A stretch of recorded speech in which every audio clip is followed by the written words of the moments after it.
Hey, my fellow ink drinkers, Happy New Year, and welcome to Dark Violet Dreams, where I share my love of books, movies, and other deliciously dark delights. Today, we are doing a wrap-up for 2024. I cannot believe it is 2025. Where did the time go? Oh my gosh. To start off, I'd like to do a Hell-A-Thon update because I did not do any check-ins after the second week. So I thought I'd just share the rest of the things that I did. I did not go hog wild on this readathon, watchathon, activity-a-thon, but I did have a lot of fun, and it was kind of perfect. We did whatever we were going to do, and I counted points accordingly. So it worked out well. So the movies that I watched that I don't think I mentioned in the last update, I think I watched them after that one, were Babes in Toyland with Drew Barrymore and Keanu Reeves. That was a childhood favorite. It's a little bit silly. It's a little bit cheesy, but it was a lot of fun. I watched that with my daughter Shelby, who is 7. And a few of the kids and I watched How the Grinch Stole Christmas with Jim Carrey. That is a family favorite on my side of the family as well as in my home. So that was a lot of fun. And most of us watched Happy Gilmore, which has nothing to do with Christmas, but we were all in the mood, and we are Adam Sandler fans here in this household. So we had a lot of fun with that too. The books that I finished since the last update were The Barn and the Book, which was the read aloud with my kids. I went into a little bit of detail about that in the last Hell-A-Thon update, so update number 2. So check it out if you'd like to know more about that particular book. I also finished You Can't Take It With You by Marcus Hawk. This is a vampire tale set on Christmas Eve and with some flashbacks, and it's a really cool book. If you'd like to know more, I did post a short review, my thoughts, a kind of book promo, book recommendation over on Goodreads and Instagram, so definitely check those out if you'd like. I will have those in my description. You can go find those.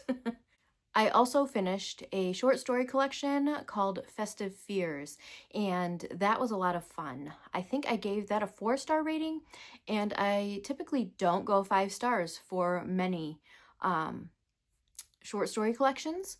It's very rare, so a 4-star rating is really good. I had a lot of fun with it. The first story was probably my favorite. I'll give you a hint, there are reindeer names in it, but it is not at all what you would expect. Now, the 2 main characters were not my favorite, to be honest. I did not like them, but the way that the story progressed and then wrapped up was just delicious. I loved it. So it was a lot of fun. So I recommend that for you if you're still in the Christmas mood, or you can save it for next year. I also did a few fun activities, either by myself or with my kids. I did enjoy a seasonal mocktail. I'm not a big alcohol drinker. I am not opposed to it, but I typically don't take too many drinks. So I'd rather have a mocktail or coffee, but enjoyed that. I also did some coloring with Shelby while we watched Babes in Toyland. I don't remember if I took a picture of that or not. I know I did it, so I did it. But if I did take a picture, I will post it up here. We also went to a family dinner, which was a lot of fun. There was charcuterie, there was all sorts of goodies to eat. There was a hot chocolate bar and things like that. This was on Jeff's side of the family. We also did a little mini Christmas dinner with my parents, but it wasn't everyone in our family. It was just our parents and then everyone that lives in my house. So that was a lot of fun as well. We played plenty of board games. We played Spot It at my parents'. Other kids played other games I was playing, and it was an aggressive game, but a lot of fun. Very competitive. We made 3 different cookie recipes, which were all delicious, and I think we forgot to make the snowball cookies, which are also called Russian tea cakes, and then there's Italian something.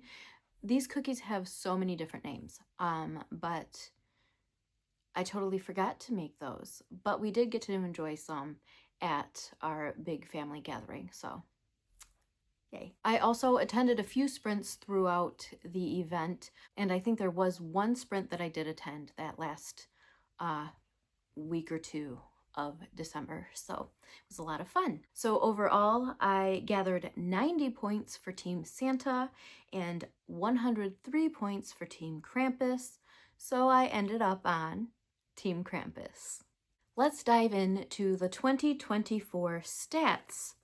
I had so much fun gathering these stats from Goodreads, my reading journal, and just kind of combining them in a way that made me so happy.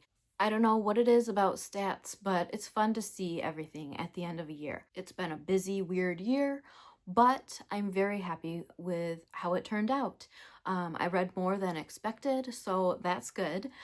Originally, I set my reading goal for one book on Goodreads and then bumped it up to 36 because I realized, okay, I can read at least 36.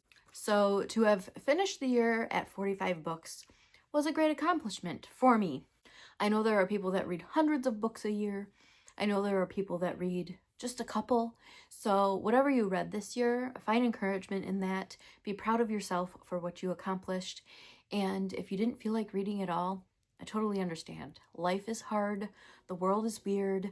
We're all doing the best we can. But if you do have a goal to read, I encourage you to read at least one book in 2025. Okay, as I read my stats, I'm going to have the books I read flash before you so that you can kind of have a visual instead of looking at my face the whole time. That's basically why I'm doing it. I read 45 books in 2024 at 10,105 pages. The shortest book I read was The Piano Man at 13 pages. Obviously, this was a short story by Brittany Johnson, and I absolutely loved it. The longest book I read was A Reign of Vipers by Billy Ray Middleton Jr. at 524 pages. The average book length was 224 pages. My average rating was 4.6 stars. I read 3 3-star books, 12 4-star books, 26 5-star books. Don't judge me. I like books, okay? I'm not super duper picky. And I read a lot of great books. And I had 4 books that I did not give ratings to. Now, I typically don't like to rate nonfiction books or books that I just didn't care for that much, that I didn't feel like deserved a 3-star or up rating. Sometimes I just don't rate a book because I don't know how to rate it as well. So it could have been something that I really enjoyed, but I just could not bring myself to rate it because I didn't know what to do with it. 16 of the books I read were either beta, ARC, or review copies. 12 were paperbacks, 3 were hardcover or leather bound, and 1 was audio, which was also a reread. 40 of the books I read were either thrifted, gifted, or free.